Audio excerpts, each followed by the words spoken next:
सभी को सादर नमन, अभिनंदन और वंदन।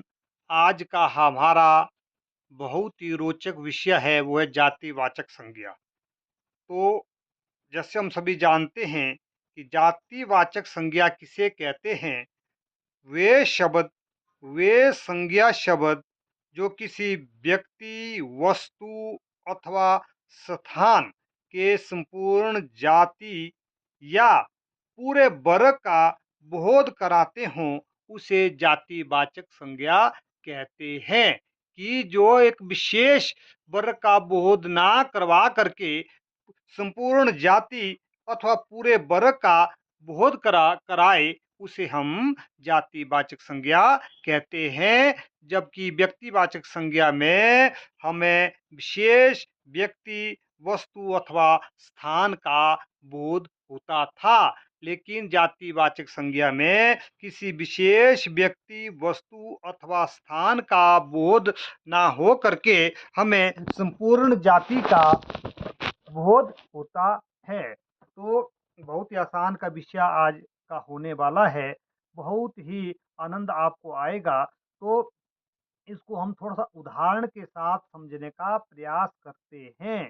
जैसे लड़का शब्द है, लड़का शब्द अपने आप में क्या है जी, वो जातिवाचक संज्ञा के अंतर्गत आएगा, क्योंकि लड़का शब्द जो है लड़के की संपूर्ण जाति का बोध करवा रहा है, लड़के की संपूर्ण जाति के बारे में हमें बता रहा है। तो लड़का है, लड़की है, लड़की अगर शब्द अगर आएगा तो लड़की जो है वो अपने आप में संपूर्ण जाति का, लड़की की जो जाति है, जो वर्ग है, उसका ज्ञान हमें बता रहा है, उसका बोध, उसकी जानकारी हमें दे रहा है। अगर अगर हम लड़के की जगह लड़के का नाम लें, रमेश बोलें, सुरेश के नाम से बोलें, आदित्य बोलें, सूर्यांश बोलें, आदि आदि अगर हम नाम लेते हैं तो वो नाम लेने से वो व्यक्तिवाचक संज्ञा हो जाता है। अगर हम रमेश बोलते हैं तो व्यक्तिवाचक संज्ञा, सुरेश बोलते हैं तो व्यक्तिवाचक संज्ञा, आदित्य बोलते हैं तो व्यक्तिवाचक संज्ञा, सूर्यांश बोलते हैं तो व्यक्तिवाचक संज्ञा के अंतर्गत आएगा, क्योंकि इसमें एक विशेष व्यक्ति का नाम, विशेष बच्चे का नाम हम ले रहे हैं। लेकिन अगर हम सिर्फ लड़का बोलते हैं कि वह लड़का बहुत होशियार है, तो कौन सा लड़का, इसमें हमें विशेष का पता नहीं लग रहा है कि वह बच्चे लड़का कौन है, सुरेश है, आदित्य है, मोहन है, सोहन है, कौन है, कुछ पता नहीं लग रहा है। हमें सिर्फ लड़के की जाति का पता लग रहा है, तो वो लड़का क्या हुआ जी, वो हमारा जातिवाचक संज्ञा हुआ। उसी तरह लड़की भी जातिवाचक संज्ञा हुई, लेकिन लड़की की जगह हम लड़की का नाम लेते हैं, हम रीना है, मीना है, आदि आदि अगर हम नाम लेते हैं तो वो लड़की के नाम जो है व्यक्तिवाचक संज्ञा हो जाएगा। लेकिन अगर हम लड़की के लिए बोलते हैं कि, तो वो लड़की क्या हो जाएगी जी, वो जातिवाचक संज्ञा के अंतर्गत आएगी। वह लड़की बहुत ही सीधी सादी है, तो वह लड़की बहुत ही सीधी सादी है, इसमें हमें लड़की की जाति का पता लग रहा है, तो वो लड़की की जाति का जब पता लग रहा है तो वो जातिवाचक संज्ञा के अंतर्गत आएगी। तो थोड़ा सा आगे बढ़ेंगे। जैसे हमारा कुत्ता है, आगे देखना आपने, बहुत ही आनंद आने वाला है। जैसे कुत्ता है, कुत्ता क्या है जी, वो कुत्ते की संपूर्ण जाति का बोध करवा रहा है, तो कुत्ता क्या हुआ जी, जातिवाचक संज्ञा। लेकिन अगर हमने कुत्ते का नाम रख लिया, मान लो टॉनी कुत्ता, हमने बोला टॉनी कुत्ता, तो टॉनी कुत्ता जो है अपने आप में क्या होगा जी, वो फिर टॉनी अगर हमने नाम रख दिया है कुत्ते का, तो वो क्या हो गया जी, व्यक्तिवाचक संज्ञा हुआ। अगर हमने नाम रखा है, कुतिया का भी अगर हमने नाम रखा है, लेकिन अगर हम कुत्ता बोलेंगे, कुतिया बोलेंगे, तो वो जातिवाचक संज्ञा के अंतर्गत आएगा, क्योंकि यह कुत्ते की संपूर्ण जाति का बोध करवा रहा है। तो उसी तरह हम आगे थोड़ा सा हम पढ़ेंगे पक्षी। पक्षी भी अगर हम बोलेंगे तो पक्षी में जो है बहुत सारे पक्षी हमारे आएंगे, जब मोर है, तोता है, कबूतर है, मैना है, कोयल आदि आदि आएंगे। तो ये सारे जातिवाचक संज्ञा में सारे पक्षी आएंगे। लेकिन अगर हम मिट्ठू तोता बोलेंगे। अगर हम मिट्ठू तोता बोलेंगे, तोता जब हम घर में पालते हैं, पिंजरे में रखते हैं घर में, तो उसको हम एक नाम भी देते हैं। मानो हमने उसको मिट्ठू तोता नाम दिया है, तो मिट्ठू तोता जो है, नाम देने से, तोते का नाम रखने से, वो जो है क्या हुआ जी, व्यक्तिवाचक संज्ञा हो गया। तो थोड़ा-सा आगे बढ़ेंगे, उस तरह पेड़ है हमारे, बरगद का पेड़ है, पीपल का, आम का, सेब का, अनार का, खुमानी का, ये जो बट बट वृक्ष है। अगर हम पेड़ है, पेड़ है, तो पेड़ अपने आप में पेड़ की संपूर्ण जाति का, पेड़ के संपूर्ण वर्ग का बोध करवा रहा है। लेकिन अगर हम पेड़ का नाम लेते हैं, बरगद का, पीपल का, अनार का, आम का, खुमानी का, बट वृक्ष का, तो वो नाम लेने से व्यक्तिवाचक संज्ञा हो रहा है। लेकिन अगर हम पेड़ बोल रहे हैं, तो पेड़ जो है संपूर्ण जाति का बोध करवा रहा है, अर्थात पेड़ों के संपूर्ण वर्ग का बोध करवा रहा है। और उस पेड़ के अंतर्गत जो है, किस हर प्रकार के पेड़ों की वैरायटी इसमें सम्मिलित है, तो वो क्या हुआ जी, जातिवाचक संज्ञा। लेकिन अगर हम उसका नाम लें, तो वो क्या हो गया जी, व्यक्तिवाचक संज्ञा। उसी तरह फूल की बात है, तो फूल अगर हम बोलते हैं, तो फूल फूल लेने से फूल की संपूर्ण जाति इसमें आ रही है। लेकिन अगर हम फूलों के नाम लेते हैं, कमल, सूरजमुखी, गेंदा, गुलाब, चमेली,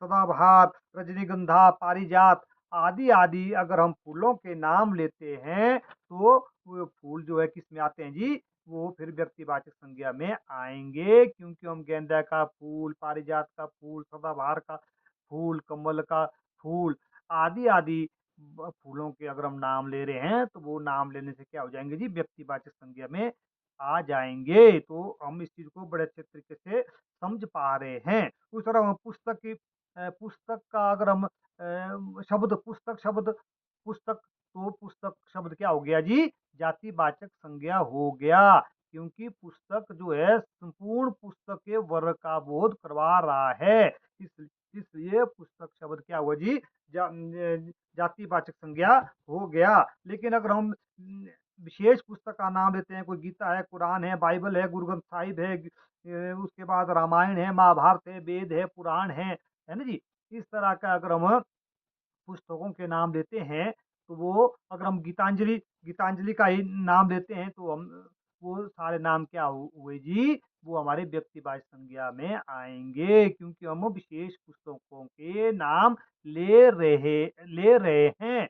और गीतांजलि पुस्तक का जैसे मैंने नाम लिया, हम सभी जानते हैं कि 1910 ईस्वी में इस पुस्तक को जो है हमारे रविंद्रनाथ टैगोर जी के द्वारा ये लिखित पुस्तक है, और उसको नोबेल पुरस्कार भी प्राप्त हुआ है। गीतांजलि नामक पुस्तक जैसे हम सभी जानते हैं, श्री रविंद्रनाथ टैगोर जी द्वारा लिखी गई है, और इस 1910 में इसको नोबेल पुरस्कार भी प्राप्त हुआ है। और हम सभी जानते हैं नोबेल पुरस्कार का स्थान कितना ऊंचा होता है। और इस पुस्तक में क्या है, थोड़ा सा इस पर भी हम बात आगे याद आ गई, तो इसमें आत्मा का परमात्मा के साथ मिलन का वर्णन है, आत्मा का परमात्मा के साथ मिलन का मिलन का वर्णन है। इसमें अगाध भक्ति का वर्णन है, प्रकृति के सौंदर्य का वर्णन है, और मानवता, विशेष तौर पर मानवतावादी मानवतावादी मूल्यों का भी इसमें वर्णन है।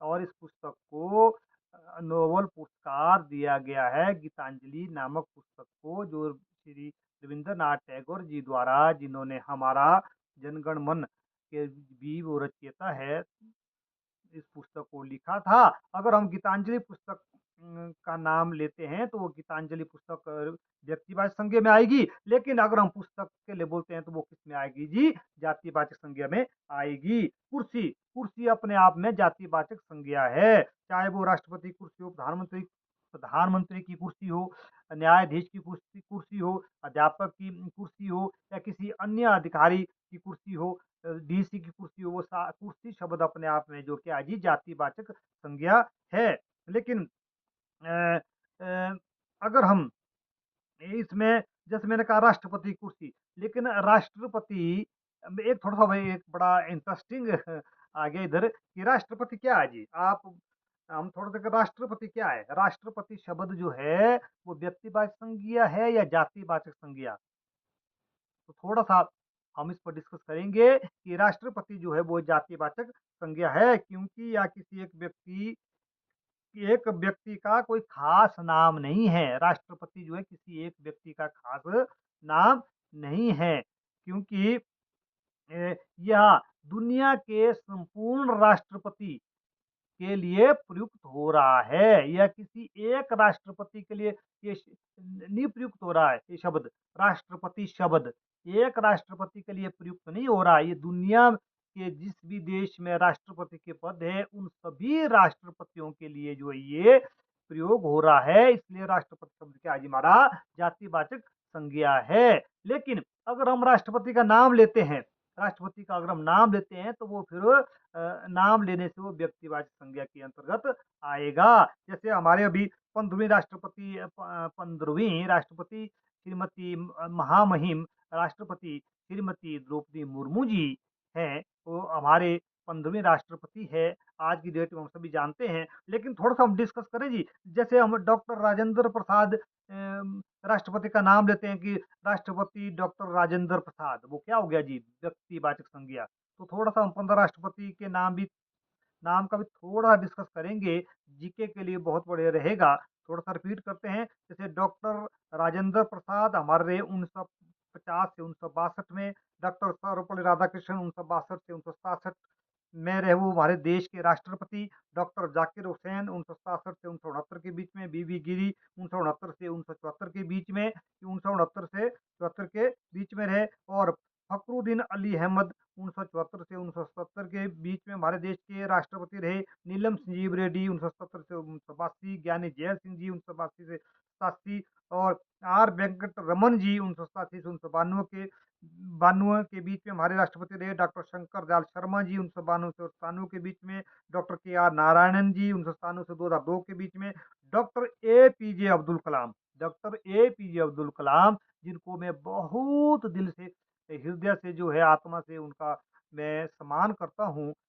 श्रद्धा अ, उनके प्रति झलकती है। सभी राष्ट्रपति जो है बहुत ही आदरणीय, बहुत ही सम्माननीय है। लेकिन मेरे अपने अगर मैं खास अपनी बात करूँ, तो मैं doctor A P J Abdul Kalam के लिए जो है हमेशा नतमस्तक रहता हूँ। उन जैसा इंसान वो एक, मैं तो उनको एक तरह से संत ही मानता हूँ। Doctor A P J Abdul Kalam के क्या लोग थे, कहाँ से आए, किस मिट्टी के बने थे, कोई पता नहीं जी, है ना जी। तो ये वो 2002 से 2007 के बीच में रहे। उसके बाद प्रतिभा पाटिल जी है हमारे 2007 से 2012 के बीच में, प्रणब मुखर्जी जो 2012 से 2017 के बीच में, और रामनाथ कोविंद जी जो है हमारे 2017 से 22 के बीच में रामनाथ कोविंद जी रहे। और 2022 के बाद जो है हमारे अभी वर्तमान महामहिम श्रीमती द्रौपदी मुर्मू जी चल रहे हैं। तो अगर हम राष्ट्रपति डॉक्टर राजेंद्र प्रसाद बोलते हैं, राष्ट्रपति डॉक्टर सर्वपल्ली राधाकृष्णन बोलते हैं, राष्ट्रपति नीलम संजीवा रेड्डी बोलते हैं, राष्ट्रपति ज्ञानी जैल सिंह जी बोलते हैं, या राष्ट्रपति ए पी जे अब्दुल कलाम बोलते हैं,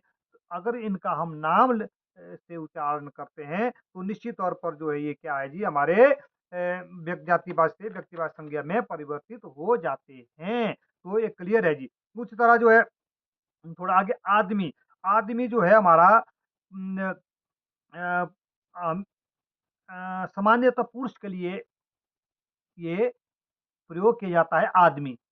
और आदमी भी जो है वो क्या है, जातिवाचक संज्ञा है, क्योंकि इसमें पूरे जाति का बोध हो रहा है। और मैं थोड़ा-सा डिस्कस करना चाहूँगा, जो इंसान है, मानव है, व्यक्ति है।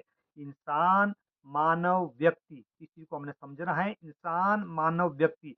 जैसे हमने शुरू में थोड़ा-सा डिस्कस किया कि आदमी हम सामान्यतः पुरुष जाति के लिए इस्तेमाल करते हैं। इसके अंतर्गत जो हम पुरुष जाति को लेते हैं सामान्यतः। लेकिन इंसान, मानव, व्यक्ति, इंसान, मानव, व्यक्ति, इंसान, मानव, व्यक्ति, इंसान, इंसान, मानव, व्यक्ति, ये तीन तीन नाम जो है इसके अंतर्गत पुरुष जाति भी आते हैं और स्त्री जाति भी आती है। अर्थात पुरुष और महिलाएं दोनों, यानी पुरुष जाति और पुल्लिंग और स्त्रीलिंग जो है इसमें, पुरुष जाति और महिला जाति, इसमें दोनों क्या हो जाती है जी, शामिल होती है। लिंग की बात उनमें करूंगा, लेकिन लिंग के अंतर्गत और प्राणी भी आएंगे। लेकिन इंसान, मानव और व्यक्ति शब्द जहाँ आता है, इसमें जो है दोनों पुरुष और स्त्री दोनों आएँगे, लिंग के अंतर्गत तो और प्राणी भी आएँगे। तो इस बात को आप समझते हैं, तो ये आदमी में हम पुरुष को लेते हैं, लेकिन इंसान, मानव और व्यक्ति में हम पुरुष और स्त्री दोनों को लेते हैं। तो उसी तरह महिला, महिला शब्द क्या है जी? जातिवाचक संज्ञा है, लेकिन महिला शब्द में अगर हम किसी विशेष महिला का नाम लेते हैं, वो साधारण महिला हो चाहे न हमारी बड़ी वीरांगना हो, लेखिका हो, कोई राष्ट्रपति ही हो, अगर उनका नाम लेते हैं हम, तो वो क्या बन जाता है जी? व्यक्तिवाचक संज्ञा बनता है। जैसे हम इंदिरा गांधी जी का नाम लें, जो हमारे भारत की जो है क्या महिला प्रधानमंत्री रही है प्रथम, और उनका जो व्यक्तित्व था, किस तरह से उन्होंने देश पर राज किया और कौन-कौन सी ख्याति उनको प्राप्त हुई, तो ये हमारी इंदिरा गांधी जी थे, ठीक है जी? तो इंदिरा गांधी का अगर हम नाम लेते हैं, तो हमारी व्यक्तिवाचक संज्ञा हो गई, लेकिन हम महिला का नाम लेते हैं, तो महिला के ल शब्द वो जातिवाचक संज्ञा हो गई। सरोजिनी नायडू जी, जो हम सभी जानते हैं, कि जो हमारी कवयित्री भी थी, स्वतंत्रता सेनानी भी थी, राजनेता भी थी, संविधान सभा के वो सदस्य भी थे, कवयित्री भी थी, राजनेता भी थी, संविधान सभा की सदस्य भी थी, और बहुत उच्च उच्च स्तर की कवयित्री थी, और साथ में पहली महिला, ये भी आ सकता कभी हमारे को प्रश्न, कि सरोजिनी नायडू जी पहली महिला कांग्रेस अध्यक्षा भी थी। पहली महिला कांग्रेस अध्यक्षा भी थी। और महात्मा गांधी जी ने इनको स्वर कोकिला के नाम की उपाधि भी दी थी। स्वर कोकिला के नाम से जो है महात्मा गांधी जी ने इनको जो है क्या दी थी जी? उपाधि भी दी थी। तो अगर हम इनका नाम लेते हैं तो व्यक्तिवाचक संज्ञा हो जाता है, अगर हम मेल अकेले बोलते हैं तो वो जातिवाचक संज्ञा होता है। जैसे बच्चा, बच्चा क्या है जी? संपूर्ण बच्चे की जाति का बोध करवा रहा है, तो बच्चा हमारा क्या हुआ जी? वो हो गया हमारा जातिवाचक संज्ञा। ये इसका एक उदाहरण लेते हैं, साहिल एक सुंदर बच्चा है। साहिल एक सुंदर बच्चा है, तो साहिल क्या है जी? बच्चे का नाम। तो बच्चे का नाम क्या है हुआ जी? विशेष। विशेष जब बच्चे का नाम हुआ तो वो किस संज्ञा में आया जी? व्यक्तिवाचक संज्ञा में। एक क्या हुआ जी? विशेषण। कौन सा विशेषण हुआ जी? संख्यावाचक, जब हम विशेषण पर जाएंगे। सुंदर क्या हुआ जी? विशेषण, क्योंकि संज्ञा सर्वनाम की विशेषता जो बताता है उसको क्या कहते हैं जी? विशेषण। तो सुंदर क्या हो जी? विशेषण। कौन सा विशेषण जी? गुणवाचक विशेषण। बच्चा क्या हो जी? जातिवाचक। बच्चा क्या हो जी? जातिवाचक। क्योंकि बच्चा अपनी बच्चे की संपूर्ण जाति का बोध करवा रहा है। और है क्या हुआ जी? है हो गया जी क्रिया। कौन सी क्रिया जी? अकर्मक क्रिया। एक कर्मक क्रिया होती है, एक अकर्मक क्रिया होती है। जब हम इस क्रिया के चैप्टर पर आएंगे तो उस वक्त हम इस पर डिस्कस करेंगे। तो साहिल एक सुंदर बच्चा है। साहिल व्यक्तिवाचक संज्ञा, एक विशेषण। कौन सा विशेषण जी? संख्यावाचक। साहिल एक सुंदर, सुंदर शब्द क्या हुआ जी? विशेषण। कौन सा विशेषण जी? गुणवाचक विशेषण। साहिल एक सुंदर बच्चा। बच्चा क्या हुआ जी? जातिवाचक संज्ञा, क्योंकि ये संपूर्ण बच्चे की जाति का, वर्ग का बोध करवा रहा है। है क्या हुआ जी? क्रिया। कौन सी क्रिया जी? अकर्मक क्रिया। तो अगर हम इसका पद परिचय साहिल एक सुंदर बच्चा है, पद परिचय की दृष्टि से जो है कौन सा शब्द कहाँ आ रहा है, इस पर हमने थोड़ा सा डिस्कस किया। और अब हम आगे चलेंगे। विद्यालय। विद्यालय क्या है जी? जातिवाचक संज्ञा, क्योंकि विद्यालय जो है संपूर्ण विद्यालय का बोध करवाता है। लेकिन अगर मैं अपने स्कूल का इनाम लूं कि राजकीय प्राथमिक पाठशाला स्टानी, राजकीय प्राथमिक पाठशाला स्टानी, मैं राजकीय प्राथमिक पाठशाला स्टानी में अध्यापक हूँ, तो इसमें जो है राजकीय प्राथमिक पाठशाला स्टानी विद्यालय में, विद्यालय क्या हुआ जी? वो व्यक्तिवाचक संज्ञा के में परिवर्तित हो गया, क्योंकि यहाँ जो है विद्यालय का नाम लिया जा रहा है। डॉक्टर। डॉक्टर क्या हुआ जी? जातिवाचक संज्ञा, क्योंकि इसमें संपूर्ण डॉक्टर की जाति का बोध हो रहा है। लेकिन अगर हम विशेष डॉक्टर के नाम लें, जैसे हमारे देश के जाने माने जो डॉक्टर है नरेश त्रेहान त्रेहान जी, जो हमारे नरेश त्रेहान जी हैं, वो हमारे देश के जाने माने कार्डियोलॉजिस्ट हैं। उनका अगर हम नाम लें तो व्यक्तिवाचक संज्ञा हो जाएगा। डॉक्टर देवी प्रसाद जी का नाम लें, जो हमारे देश के जाने माने हृदय हृदय हृदय जो है शल्य चिकित्सक है। हम इमरान एस पटेल जी का नाम लें, इमरान एस पटेल, उनकी वीडियो भी वायरल होते हैं। मैं तो इतना प्रभावित होता हूँ उनके वीडियो से कि वो बच्चों को जो है हँसते-हँसते लोरी सुना करके, गाना सुना करके, हँसी-मज़ाक करके जो है बच्चों का इलाज करते हैं और विशेष तौर पर जब इंजेक्शन लगाना होता है तो बच्चों को पता नहीं लगता, वो हँसते इंजेक्शन लगती बार भी बच्चे हँसते रहते हैं। तो अगर इस तरह का अगर हम बच्चों अ, अगर हम डॉक्टर बोलें तो वो जातिवाद संज्ञा में आया। अगर हम डॉक्टरों के नाम लें, चाहे वो विशेष डॉक्टर हो, चाहे वो सामान्य डॉक्टर हो, व छोटे हॉस्पिटल का डॉक्टर हो या बड़े हॉस्पिटल का डॉक्टर हो, अगर उनका नाम लें तो व्यक्तिवाचक संज्ञा में आ गया। उसी तरह जो है महिला की बात की मैंने कि भई अगर हम महिला बोले तो वो जातिवाचक संज्ञा हो गया। अगर हम महिला का नाम लें तो वो व्यक्तिवाचक संज्ञा हो गया। जैसे बहुत ही आदर के साथ, सद्भाव के साथ अगर हम नाम लेते हैं झांसी की रानी की तो लक्ष्मीबाई झांसी की रानी माई लक्ष्मीबाई जी तो जो है ऐसी वीरांगना थी और 1857 ईस्वी में स्वतंत्रता संग्राम में उनका क्या योगदान था। ऐसे ऐसी देवियाँ, क्या कहूँ मैं, उनकी चरण धूलि भी अगर मिल जाए ना जी, उनकी चरण धूलि धूलि भी अगर मिल जाए तो अ, जीवन जो है सफल हो जाए, कई जन्म जो है सफल हो जाएँगे। ऐसी वीरांगनाएँ कहाँ जी, क्या बोलें, शब्द नहीं है जी मेरे पास। रानी लक्ष्मीबाई जी की बात करूँ, शब्द नहीं है जी, शब्द नहीं है जी। पीठ में बच्चा, हाथ में तलवार, पीठ में बच्चा, हाथ में तलवार। महादेव वर्मा जी, नहीं है मेरे पास शब्द। ऐसे अ, वीरांगनाओं की, ऐसी देवियों की नाम लेने की, अगर उनकी चरण धुनी मिल जाए तो हज़ारों जन्म जो है सफल हो जाए। तो अगर उस वही मैं कह रहा था, मुझे थोड़ा-सा याद आया बीच में कि अगर हम रानी लक्ष्मीबाई जी का नाम लेते हैं, तो वो क्या हो गया जी, व्यक्तिवाचक संज्ञा, लेकिन हम महिला बोलते हैं तो वो क्या हो गया जी, जातिवाचक संज्ञा। उस तरह नदी की नाम, नदी, नदी का अगर मतलब नदी शब्द आएगा, संपूर्ण जाति का बोध करेगा। अगर हम बोलेंगे गंगा, यमुना, झेलम, ब्यास, ब्रह्मपुत्र, सिंधु का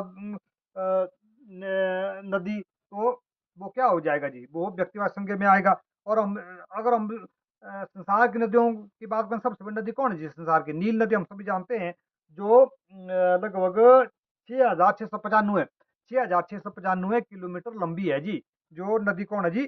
6,695 किलोमीटर लंबी नदी संसार की, उस नदी का नाम है नील नदी। और जो सबसे गहरी नदी है, वो है कांगो नदी, कांगो नदी। कांगो नदी जो है सबसे गहरी नदी है और उसकी हमारी गहराई लगभग 220 मीटर गहराई नापी गई है। तो अगर इन इस तरह के नदियों का नाम लें, कांगो बोले, नील बोले, गंगा बोले, यमुना बोले, सरस्वती बोले, ब्रह्मपुत्र बोले, आदि-आदि नदियों के नाम लेंगे तो वो हमारी व्यक्तिवाचक संज्ञा में आएगा। अगर हम नदी के का नाम लेंगे तो वो जातिवाचक संज्ञा में आएगा। उस अगर हम वाहन का नाम लें, तो वाहन जो है संपूर्ण जाति का बोध कराते हैं। अगर हम बोल देंगे Maruti, Tata, safari, Honda city, ठीक है ना जी? रॉयल एनफील्ड की कार, अगर हम रॉयल एनफील्ड की कार है, मारुति कार है, अगर इस तरह का बोलेंगे तो वो अगर हम उन ब्रांड्स के नाम लेंगे, उन कंपनियों का नाम लेंगे तो वो व्यक्तिवाचक संज्ञा में आएगा। लेकिन अगर हम वाहन के लिए बोलेंगे तो वो जातिवाचक संज्ञा में आएँगे। उस तरह पर्वत की बात करें, पर्वत जो है संपूर्ण पर्वत की जाति का, वर्ग का बोध करवा रहा है। लेकिन हम पर्वत के नाम लें, हिमालय का पर्वत बोलें, माउंट एवरेस्ट का पर्वत बोलें, तो वो व्यक्तिवाचक संज्ञा में आ गया। हम इस बात को समझ चुके हैं। उस तरह सड़क, सड़क में अगर हम सड़क बोले तो संपूर्ण सड़क के वर्ग का वो बोध करवा रहा है। लेकिन अगर हम विशेष सड़क का नाम लें, जैसे हम सब जानते हैं कर्तव्य पथ रोड, कर्तव्य पथ रोड है, अशोक रोड है, महात्मा गांधी रोड है, नेताजी सुभाष चंद्र बोस मार्ग है, अगर हम लेह मनाली हाईवे है, अगर हम इस तरह का इनका नाम लें तो वो व्यक्तिवाचक संज्ञा में आ जाएगा। इसी पर मैं थोड़ा सा कहना चाहूंगा कि जो उम्मालिंग उमालिंग ला रोड, उमलिंग ला रोड जो है लद्दाख में स्थित है, वो दुनिया का सबसे ऊंचा रोड है। और जो 5,799 मीटर ऊंचा रोड है, कहाँ है जी? हमारे लद्दाख में। तो अगर हम उमलिंग ला रोड का नाम लें तो वो क्या क्या आएगा जी? व्यक्तिवाचक संज्ञा में आएगा। उस तरह पुस्तकालय, पुस्तकालय जो है क्या है जी? पुस्तकों के घर का, पूरे संसार के पुस्तकों के घर का वर्ग का बोध करवा रहा है। लेकिन अगर हम विशेष पुस्तकालय की बात करें, जैसे कोलकाता में हमारा राष्ट्रीय पुस्तकालय है, चेन्नई में हमारा कोन्नेमारा पब्लिक लाइब्रेरी है, दिल्ली में संसद पुस्तकालय है, बिहार में खुदा बख्श ओरिएंटल लाइब्रेरी है। अगर हम इस तरह का हम अ, नाम लें पुस्तकालय के, तो वो व्यक्तिवाचक संज्ञा में आ जाएगा। अगर हम पुस्तकालय के ल बोलें तो वो जातिवाचक संज्ञा में आएगा। उस तरह घर, सारे संसार के घर का वर्ग के वर्ग, घर के वर्ग का वो बोध करवा रहा है, लेकिन हम विशेष घर का बोले, राष्ट्रपति भवन बोले, प्रधानमंत्री निवास बोले, शांति निकेतन बोले, जो रविन्द्रनाथ टैगोर जी का घर था, अगर इस तरह का हम बोध करें, रमेश का घर है, सुरेश का घर है, तो वो क्या हो जाएंगे जी, व्यक्तिवाचक संज्ञा में आएंगे। तो उसी तरह हमारा गाय है, गाय जो है संपूर्ण जाति की